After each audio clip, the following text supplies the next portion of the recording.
Welcome to Life in the Bricks podcast, where we talk to real people about programs that enhance our community so that we can build bigger and better portfolios while providing options for our residents to achieve self-sufficiency. I'm your host, Tony McGinnis, Executive Director, CEO with the Huntsville Housing Authority.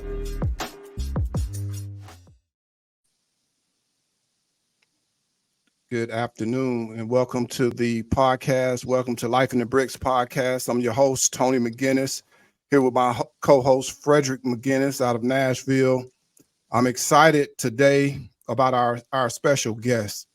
Again, Life in the Bricks podcast is a platform where we talk to real people about real issues, and we don't solve a lot of problems, but we talk about a lot of issues and hopefully come up with solutions on how we can solve some of the problems that we see. If you don't remember, please share this on all your social media platforms. And also, if you want to get a link to the book, you'll be able to do that in the caption at the end of the podcast as well. Life in the Bricks podcast. I'm excited about who we have on the show today.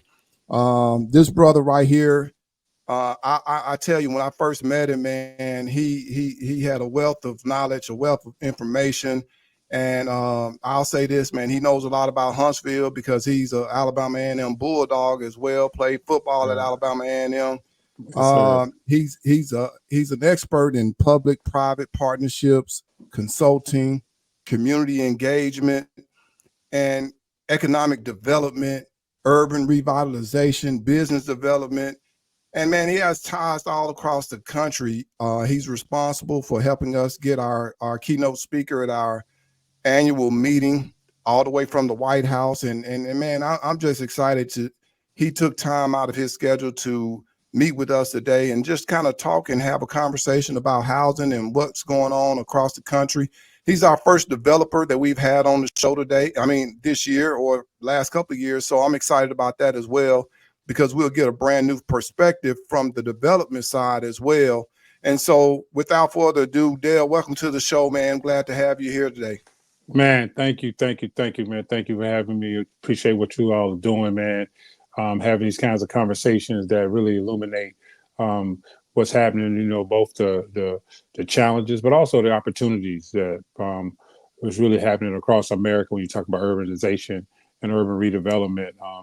Some of the most significant transformative projects in the history of America are happening right now across cities.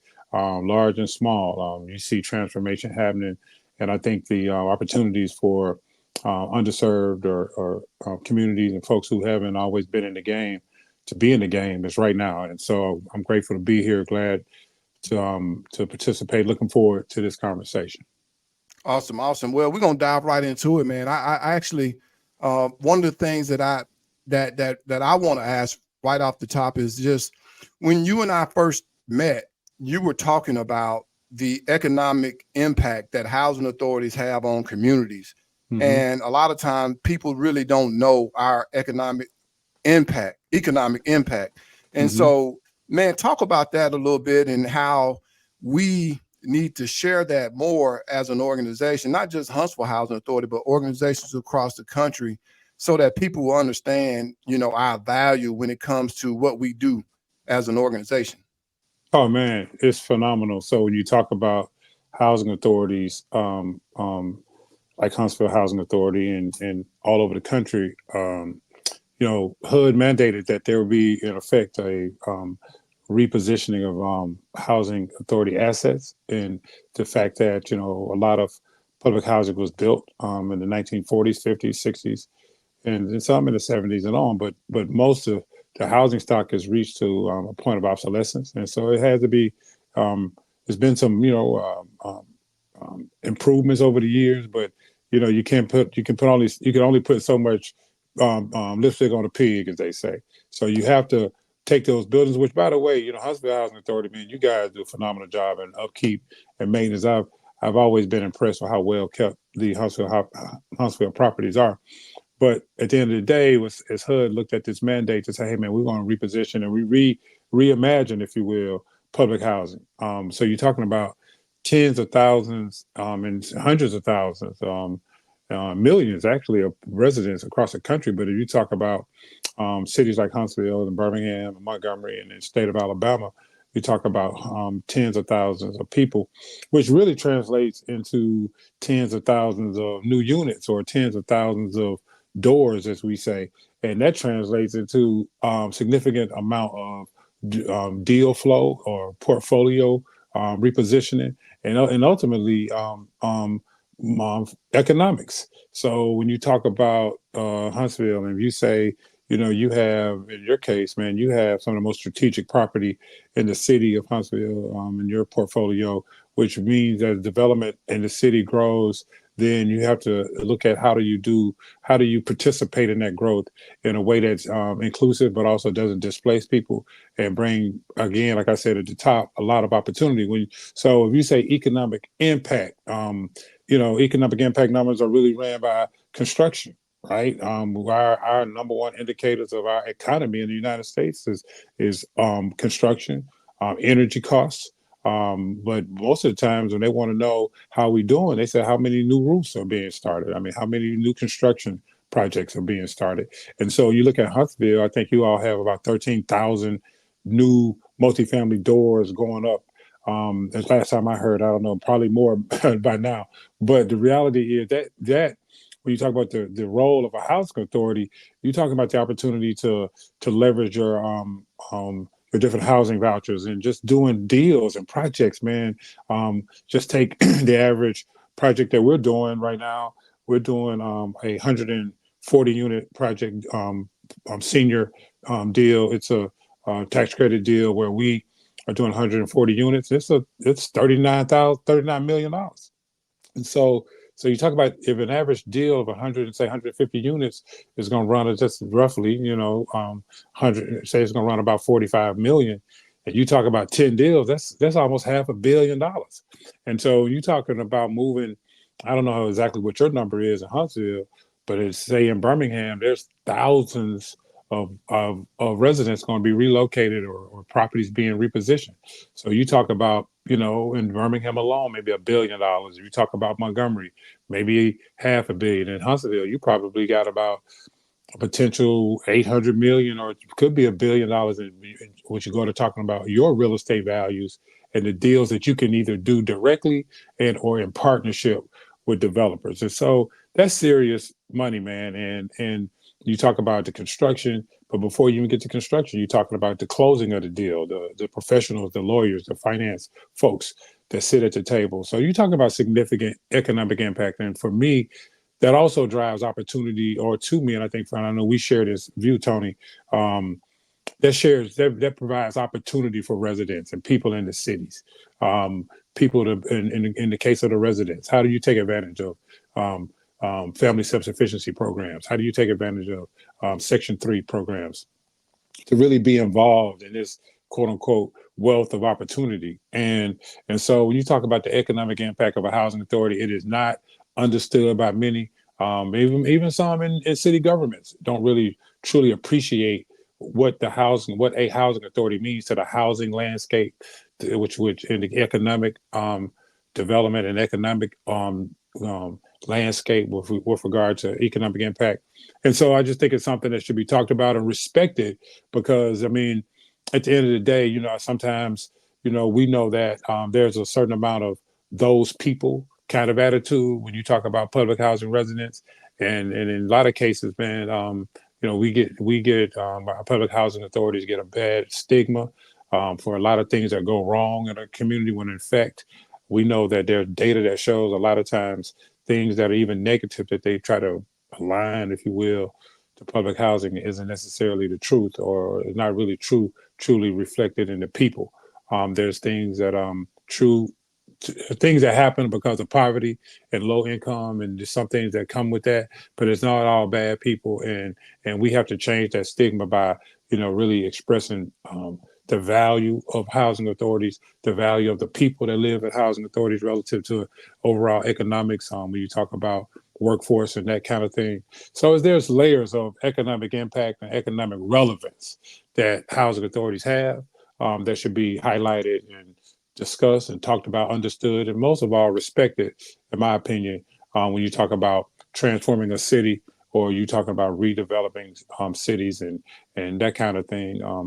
That I just had this last thing I'll say on this, and unless you have a further question, we all know that heard the term that when a rising tide should lift all boats, and the reality is that a lot of times people are left behind or left out of these economic conversations because of maybe their socioeconomic situation. But I do really believe that housing authorities have an opportunity, really once in a kind of a generation opportunity to get it right, if you will, and help demonstrate the impact, speak on it, be proud of it, bring it to the table, and hopefully we can have our residents and our people really understand what's going on and be engaged in a really significant way. Appreciate that, sir. Appreciate it. We you touched on something just then too, when you start talking about the family self-sufficiency opportunities, and which is really a good transition to something that you and I talked about at one point in time, and had a real conversation on, because we have this housing piece, we have economic development, we have opportunities for individuals to go up and out, but we also have people who get left behind because of choices that they make. Mm-hmm. And as much as we want to be in that space where we don't allow them to be left behind, some people just kind of Yep. choose not to get in the boat. Yep. And let's talk about that for a little while.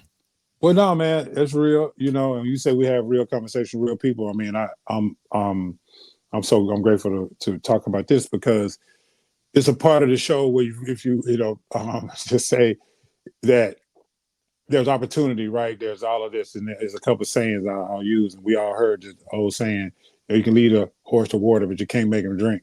I say it also that we are responsible for putting the rope out there. We're responsible for explaining that this is how the rope look. We responsible for trying to just expose you to the rope. But at the end of the day, you got to grab the rope. You know what I mean? And that's sometimes we don't really want to have that conversation with our people because it sounds harsh. But it ain't. It's not, because when you think about our history as Black people in America, particularly, our people. Of course, you mentioned I'm an alumni of Alabama A&M. Alabama A&M was founded in 1875, man, by William Hooper Council, man, who was a former slave, came out of slavery, and founded a school that's still standing. Mm-hmm. And so you can't give me that it's not, that you can't do it. You right. know what I mean? You got to give me some will and some determination. We all sitting here, man, as products of good, opportunities, whether it be through athletics or academics or what have you, or parents or coaches and folks who believe in you, but you still had to do it.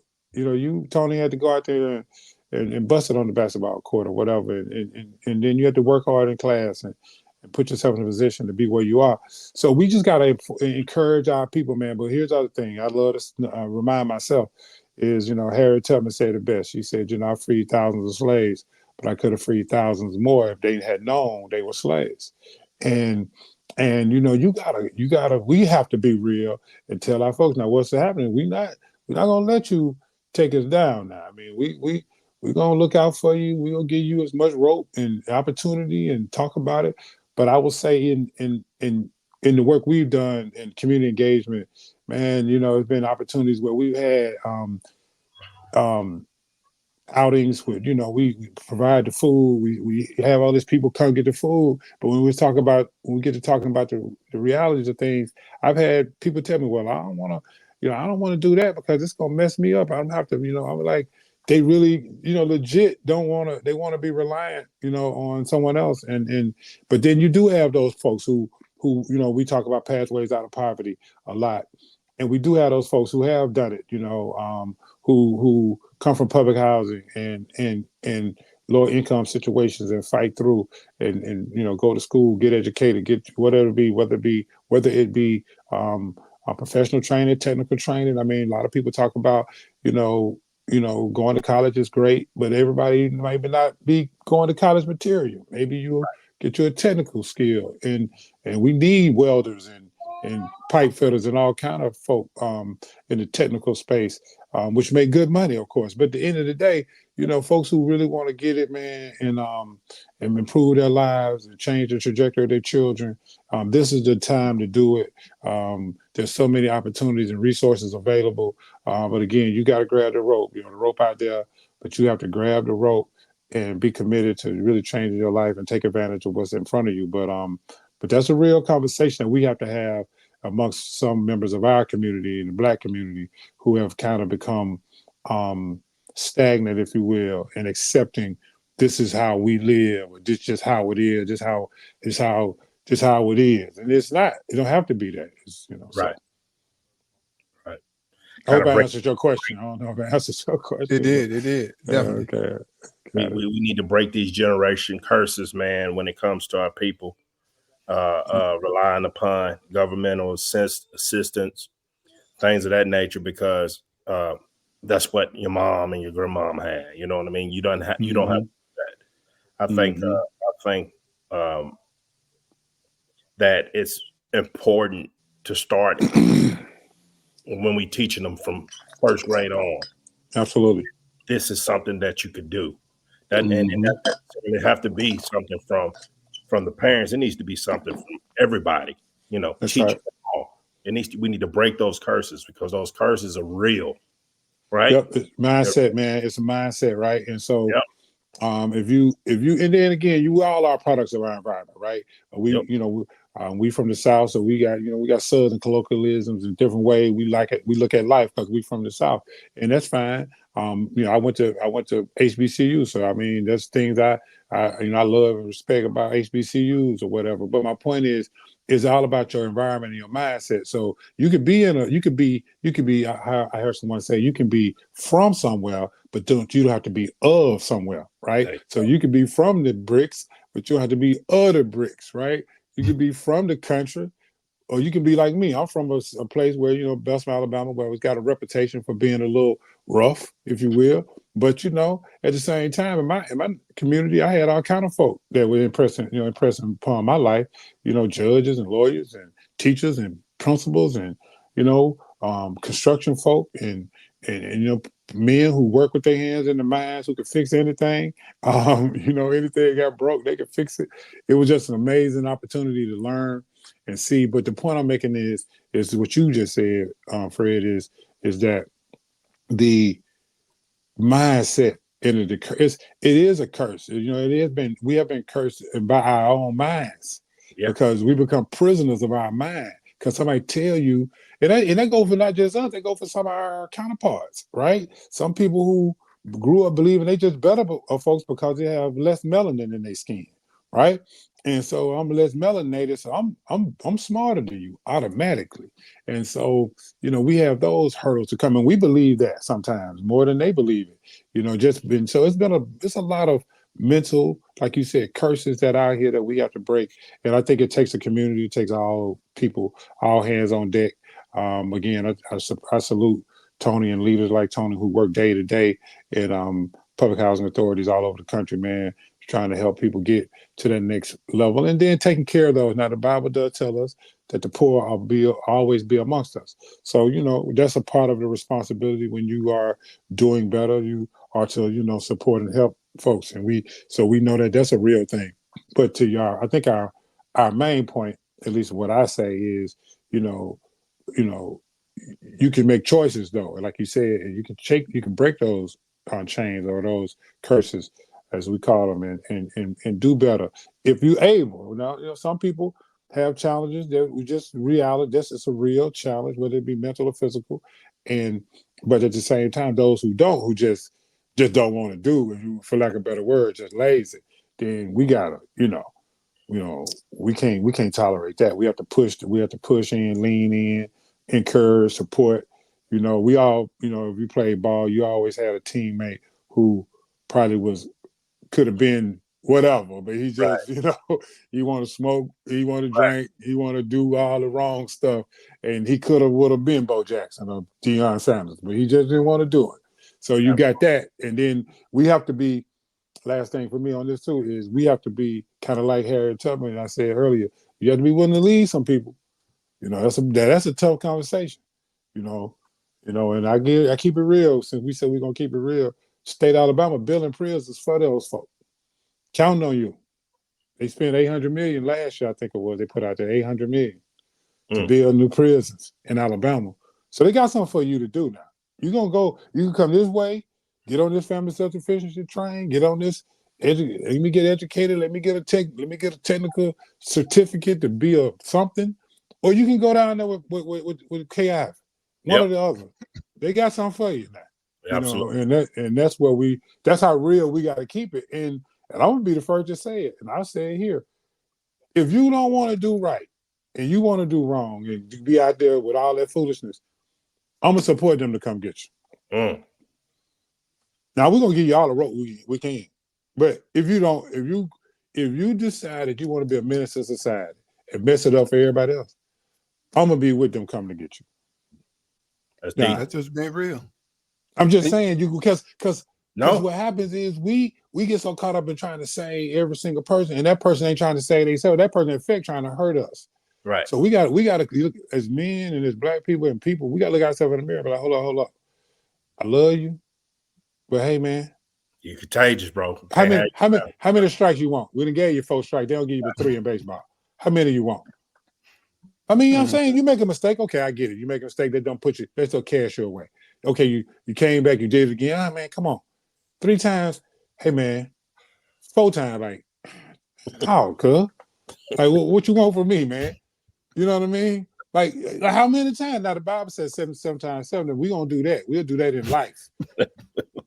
You know what I'm saying? But you forgive them, but, we can't have you. It's just like on a team, man. If you're on a team and your teammate is gonna do something to help us lose, meaning he gonna foul, he gonna get into it with the referee. He gonna do something. He gonna make a bad play. He a bad play waiting out. That's coming. It's coming. Get what you gotta do. You gotta get him out the game before you make a lose, man. Yeah. You gonna tell Coach get him out the game. You're not gonna be like, oh man, that's just the way Tony is, man. Right. No, man, get Tony out the game, man. Tony about to make us lose, man. The Draymond effect. The Draymond Green got to go. He gotta go. If they don't get rid of Draymond Green, man, they're stupid. I agree. You gotta get rid of him. Love him to death. We won championships with you, but you always better a problem waiting to happen. Yes, sir. So anyway, I'm going off now, but y'all got me hot. No. That's what we do. We talk about this, man. But that's how I feel. I love my people, man. But we gotta know, man. It's like I heard someone old saying goes, I've seen the enemy, and it is me. Wow. You gotta look yourself in the eyes, man, and say, hey, man. Then you gotta pull our people to the side. But at the end of the day, there's so many resources and opportunities and stuff to do, man, that I think and I think you said another important thing too. You got to start young, so you got to get them before they get gone. Absolutely, you got to get them early, man. It's, 3rd, 4th, 5th grade. Because guess what?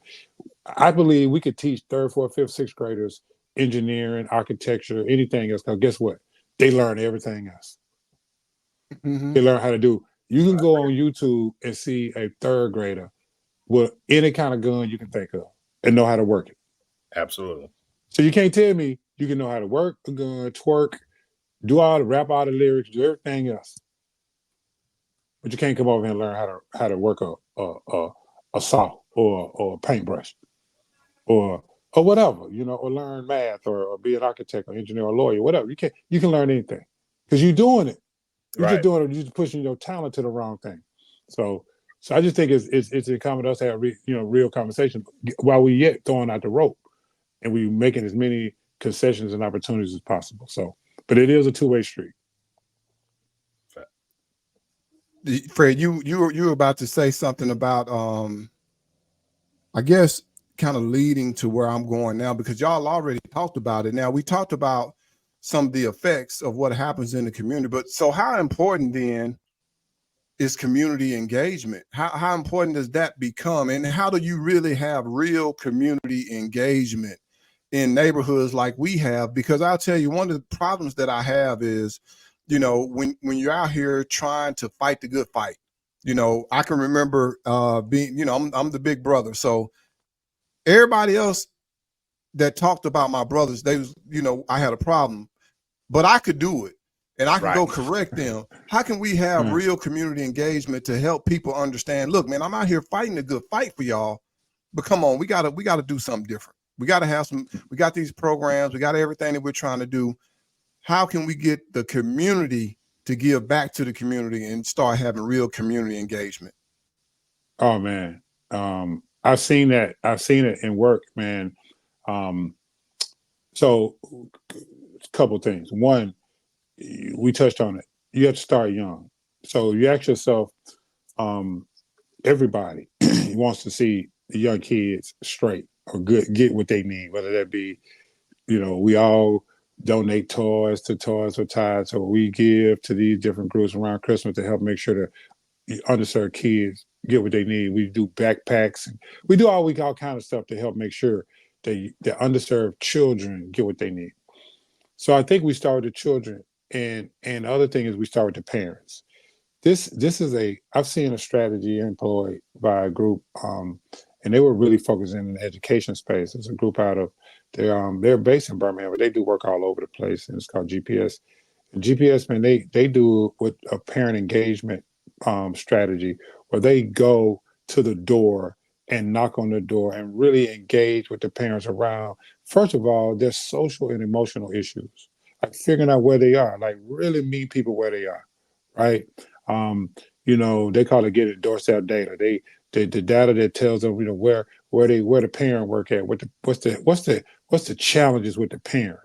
Because if you don't change the environment that a lot of people don't realize, man, children are coming to school without not having eaten. They come they got all kind of issues at home. So one of the things I think that, to your point, how we get the community engaged is start with initiatives that really wrap around the children, and whether that be after school programs, summer programs, things of that nature. A lot of times, I don't know about you all in Huntsville, but I know in a lot of places in Birmingham, we don't have the after school and summer programs like youth leagues and whatnot like we used to. I don't know if the funding went away or what, but I do know that those kinds of things where you really engage students and young people, because here's why I've seen it most effectively done. I remember years ago when I first got into the sustainability space, we were trying to introduce recycling to folks in Birmingham. And so I had some partners who I went out to California. They were out in San Diego. And so we went out there to meet them and talk to them about how they, were doing their recycling program. And, they were touting the fact that they had like 85, 90% or 95%, a big number. It was like just about everybody recycled. And it's like, it's California, okay. Then later, well, listen, she's like, listen, it wasn't always like this. And she said, couldn't get people to recycle for a long time until they implemented recycling and teaching recycling to kids. And they started getting the children, the school age, like elementary school kids. They would teach them why they should recycle and what recycling means and all of this stuff, and to show them how to do it at home, meaning set up the Right. bins, where to put. And those kids taught their parents how to recycle, Yep. because the parent wasn't gonna not recycle. Yep. Because the kids said, no, mama, we don't throw them plastics over there. We throw that over there. Because the Right. kid want to tell mama them something anyway, right? Your kid Right. want to tell you something right now. Right. So taught her to do what you do. You got to get to wrap your hands around the young people and the children. And I say as young as elementary school, third, fourth, fifth grade, and then those parents, and particularly in places like you have residents where most of the time the single family mothers, so you get your hand around the mama and figure out what her real issues are. Drive her. Now you got to figure out where she's coming from.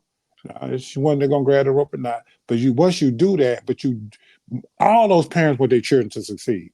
Nobody wants their child not to succeed.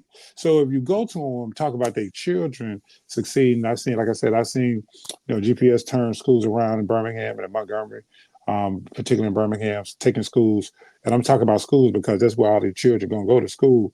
So you go in there and get them in school, but you do collaborative effort, right? The housing authority, the school system, and in fact, law enforcement, if those law enforcement really want to do public safety in a way that keep people from coming to jail, um, um, and then if you can make those kinds of, collaborations in public-private, or really or in some cases public-private partnerships, but mostly public partnerships with public agencies. And then folks like in your case, you talk about hospitals, and you got all these economic concerns, if you will, about safety and public safety and crime. Well, people got to realize, man, you got to go in and join. It's the all hands on deck, but I think it starts with reaching out to young people, getting them involved in positive activities early, understand and let them know you care, meet them where they are, even with those parents, same thing.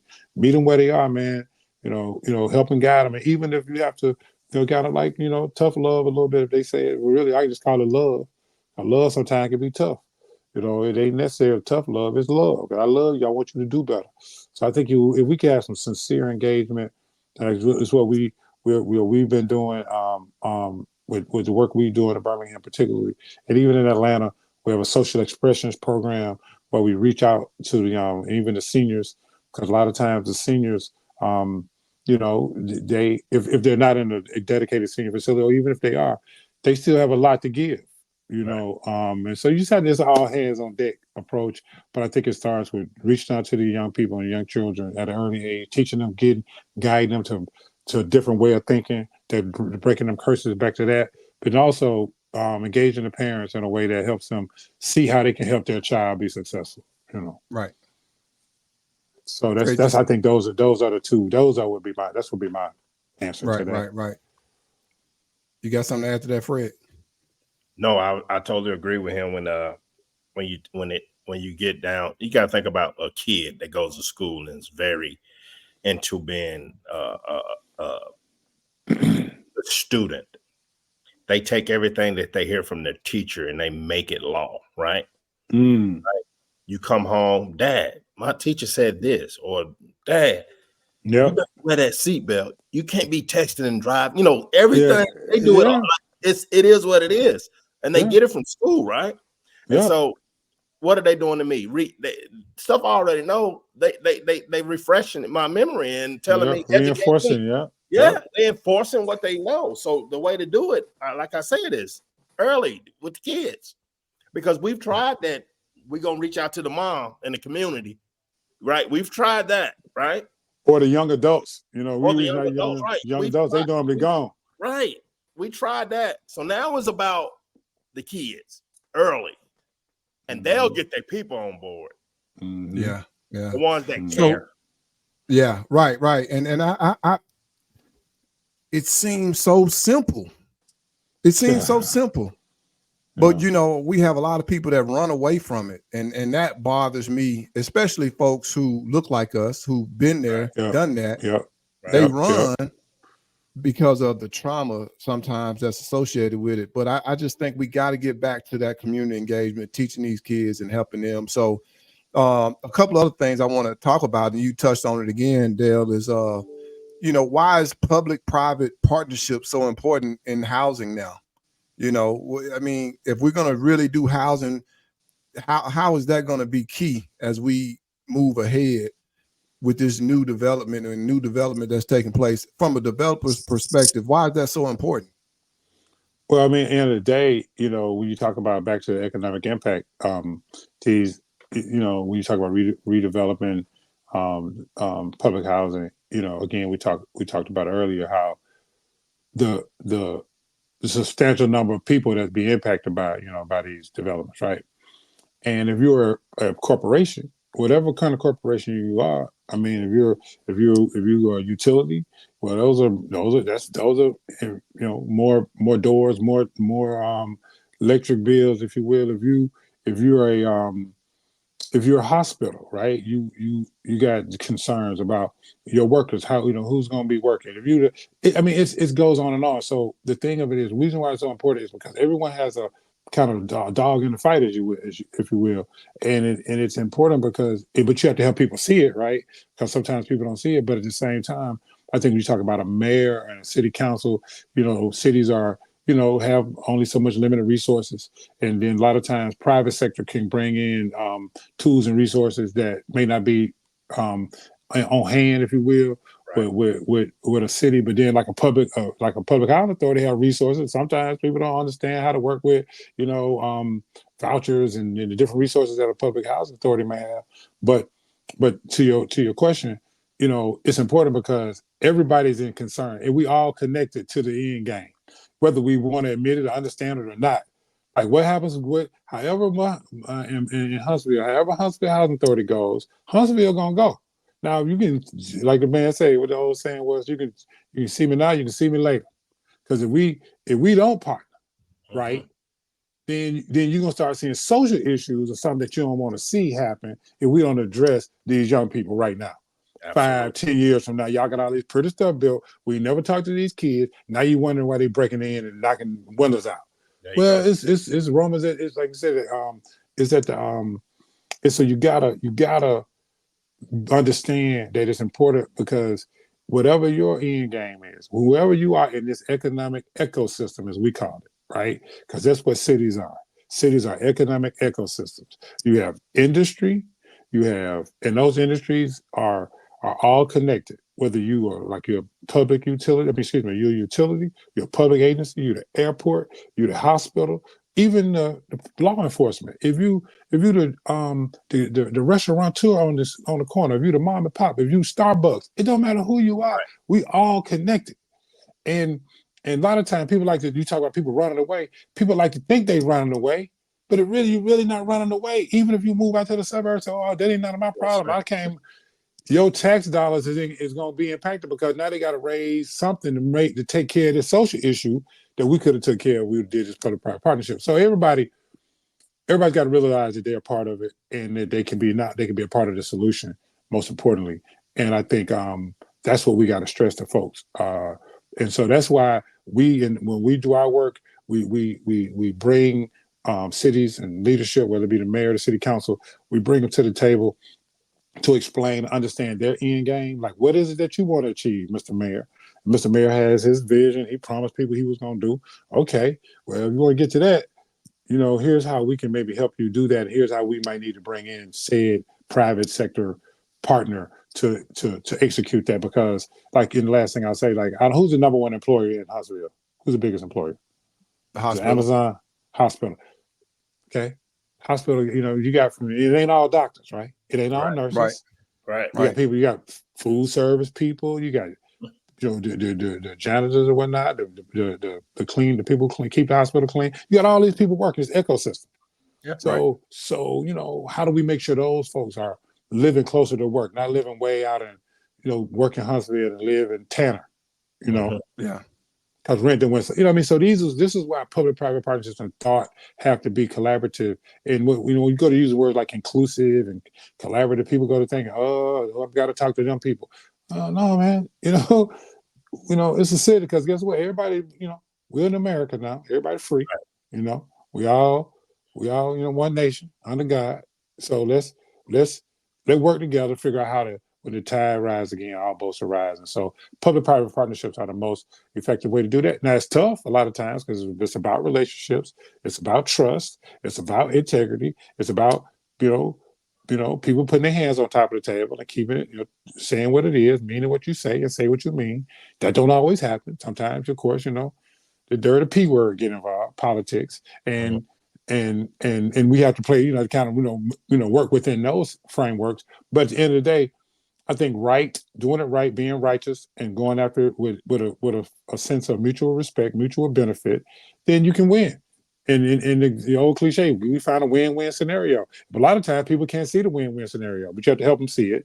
And then in most cases, when people see it, they go, "Oh man, we did that." And then everybody wants to stand there at the ribbon cut and say, "Hey, we did it." And somebody gonna take the credit. We give the mayor the credit, whoever need the credit, get the credit. But we need to get it done, and that's the way of the future. I mean, you've been in finance, finance and money and investors want good deals that can close and have their returns, their rate of return, and that's it.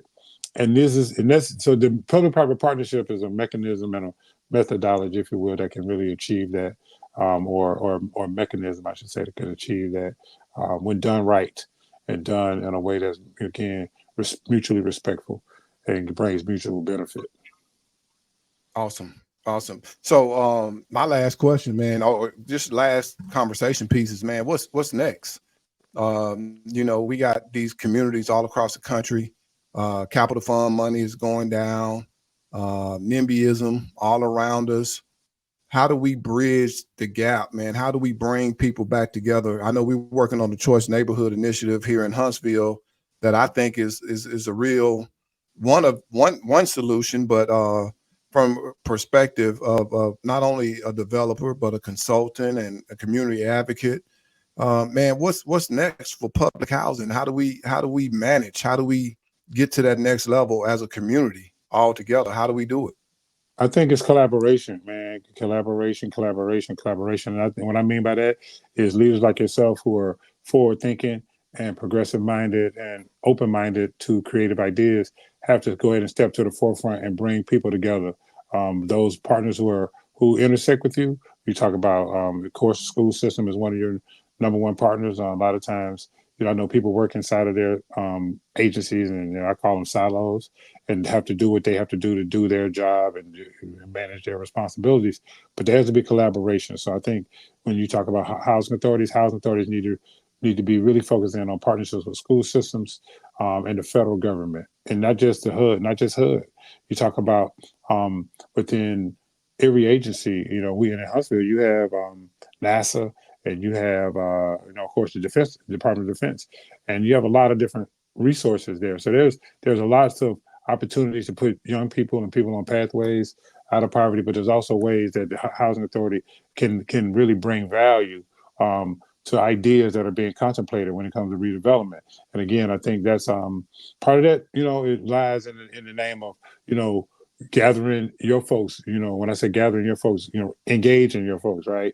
Doing the community engagement, understanding what they need, what they're. I know you've done a lot of that as you develop your proposal for choice neighborhoods. But the point of it is this collaboration.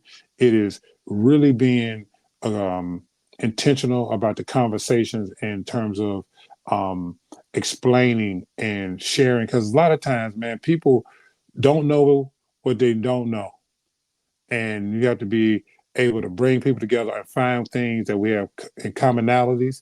Stop focusing so much on what we, are, what we don't see alike, or you're a Republican and I'm a Democrat, or no, you're a Democrat, I'm a Republican, whatever that is.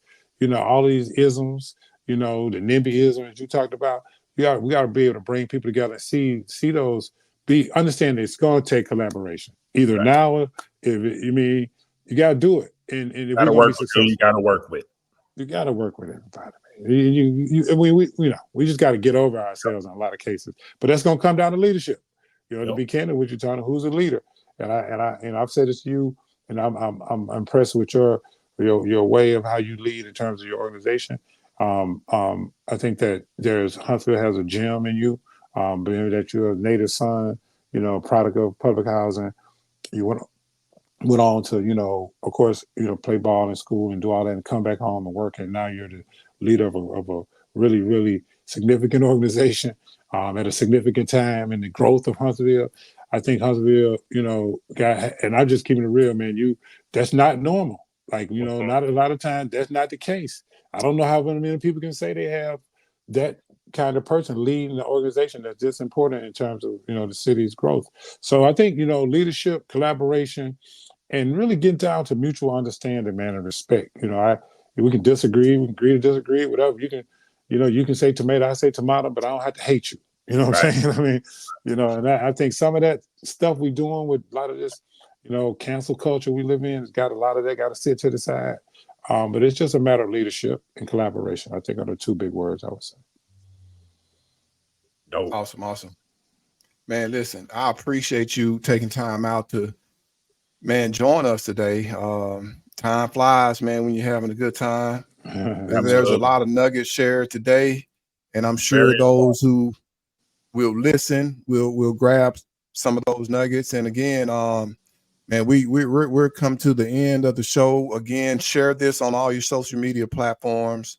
Y'all got a treat today because there's a lot of nuggets that were shared that I think need to be talked about. So, my brother, I appreciate you taking time out. Y'all, man. It's all good, Appreciate man. you, Fred and Kiki in the background. Thank you all for what you do. And again, share this on all your social media platforms. And we look forward to another episode in a couple of weeks of Life in the Bricks podcast. Thank y'all for joining. Good job, Dale, man. Awesome. Peace, man. We've come to the end of the podcast today. Please share the link on all your social media platforms. We hope that you all will join us again next time.